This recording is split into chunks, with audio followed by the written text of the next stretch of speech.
France, Six Nations champions with their win over Scotland, 35 points to 16.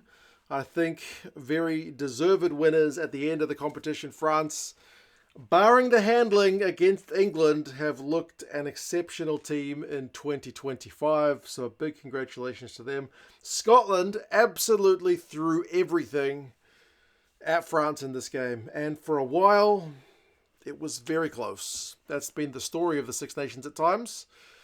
Competing with France for 80 minutes has been pretty tricky, but it was 13-13 in the French second half. They just took it away from Scotland, and in the end, you feel like finished it pretty comfortably, despite, as I said, Scotland throwing wave after wave of attacking play against the French defenders.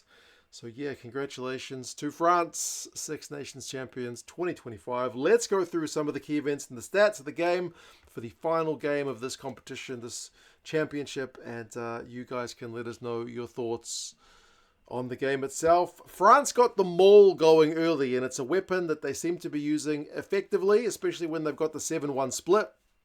It's a fatigue-inducing tactic, and it got them an early advantage, which Ramos was able to slot with a penalty kick, and he has become, I believe, France's top ever points scorer.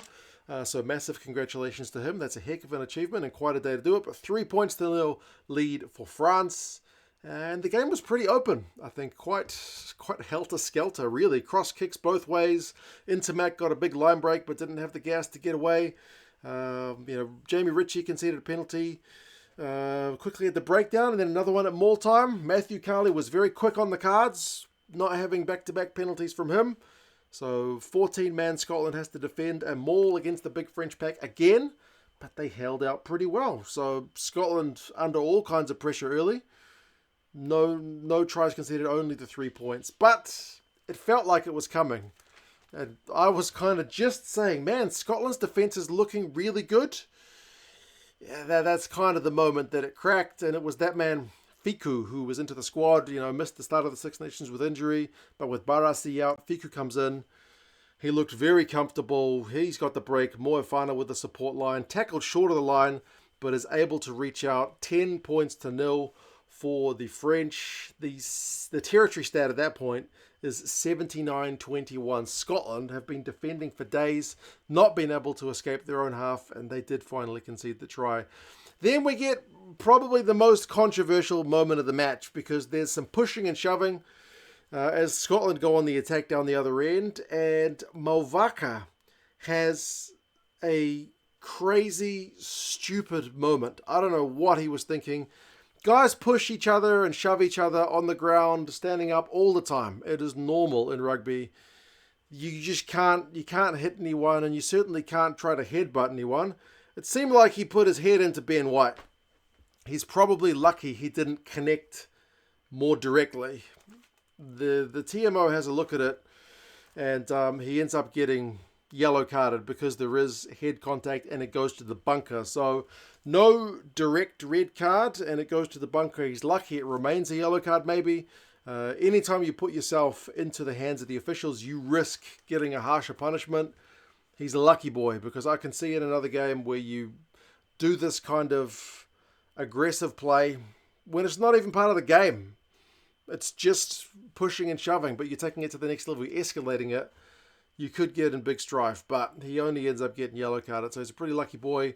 He gets carded. France had the penalty anyway, but that means it's reversed. Scotland get the penalty. They slot the 3 points from that, and then they've got a chance to attack 15 against 14, so it's 10 points to 3. But to be fair, France, despite the fact they had the man down, they still pushed. I mean, Lucu went bloody close when he kicked a loose ball through. Ben White did well to kind of prevent him from being able to score, but it was still a 5-metre scrum for the French. They had a bunch of close-range phases. Gros had a big carry. Alldritt was in there. Flament was in there. They get advantage, and they opt for a 3-point because they call it back for the advantage. And Ramos does the smart thing, takes as much time as he can to take the kick because they've got a yellow card, so why not reduce the amount of time you have to play with the man disadvantage. So it's 13-3, back to that 2-score lead. But Scotland, they still go through a bunch of phases at the end of that yellow card period. And you're thinking they need to score. Like, they've got the man advantage. They've just conceded points. They absolutely need to score, and they did it, man. Hugh Jones down the right wing, the forwards up the guts. It's lovely to see Scotland playing with that kind of width, and then to bring it back for the direct carries.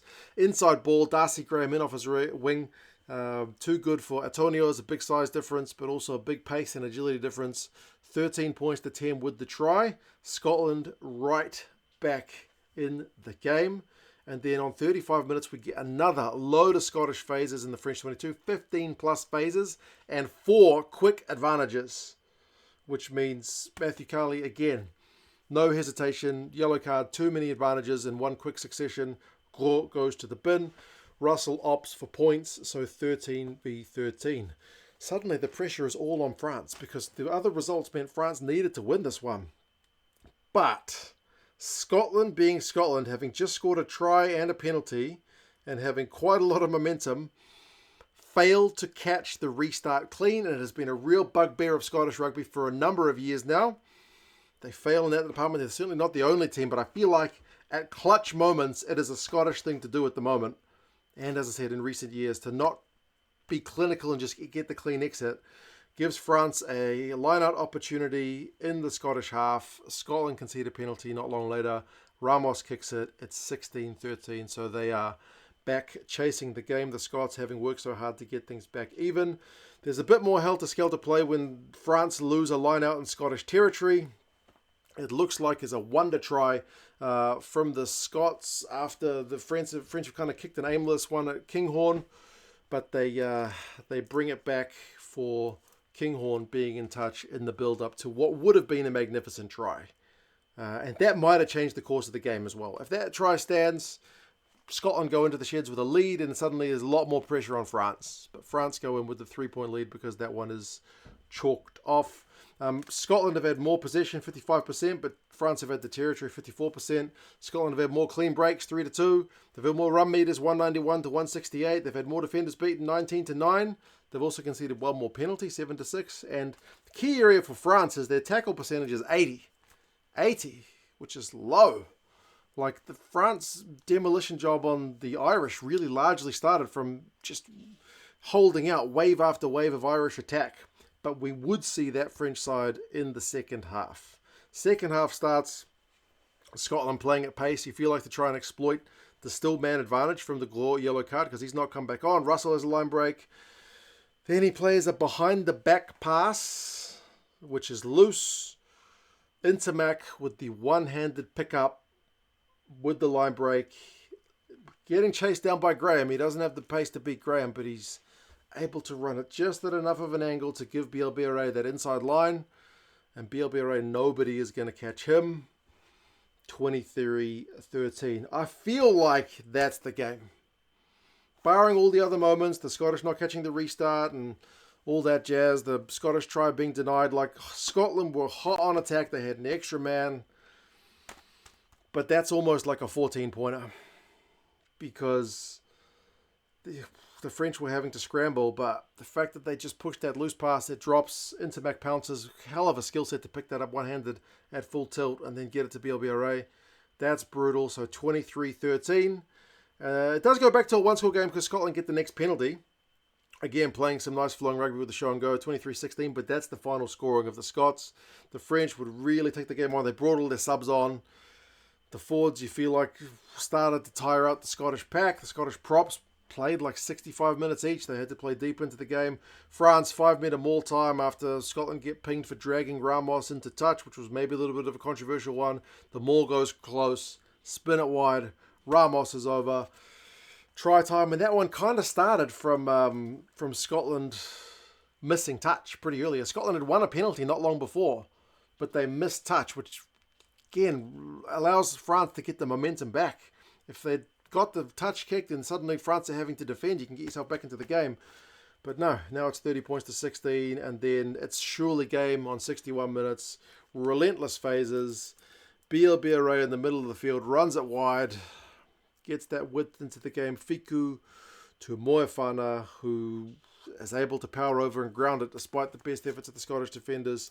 35-16. That is the final scoring. We've still got a quarter of the game to go, and Scotland absolutely threw everything at the French defenders. but I mean, Duan van der Merwe got pushed into touch. One of Russell's passes went into touch. They got held up. France won a penalty at the breakdown through Marchand. They just held them out. They just couldn't break that French defence down. It was reminiscent of the game against Ireland because France just were not in the mood to concede any points. And that's how she finishes. So congratulations, France. Run meters finished 482, 334 to the Scots. The Scots still finished with more ball. The French, though, edged the territory. Clean breaks finishes 6 each. Defenders beaten still 30-16 to the Scots. That's like their number one stat throughout the whole competition. They bust tackles like nobody else, but turnovers conceded also 14-9. So the Scots guilty of coughing up a little bit too much ball. And again, directly led to one of the French tries. Moefana was a unit. 5 defenders beaten from him. Ntamack had 88 metres. Cros, unsung hero, 18 from 20 tackles. And the French tackle percentage was well up in that second half, up to like 85% from 80 in the first half. So much, much better effort in the second. Kinghorn had 100 odd run meters. Matt Fagerson had 18 from 19 tackles. But sometimes you just get beaten by a better team. And that was the French. And this one, as I said, I think pretty good value champions for the Six Nations 2025. I look forward to seeing what team they bring down here to New Zealand later in the year, but there's certainly a lot of depth in French rugby as we've seen in recent times. You guys let us know your thoughts on the game. If you want to subscribe to the channel, I wouldn't say no. I'd appreciate it. Thank you for being here over the course of the Six Nations. If you want to buy us a beer, there's also a link to that down in the description. But yeah, time to have a nap. You guys take care, and I'll talk to you guys again soon. See you later.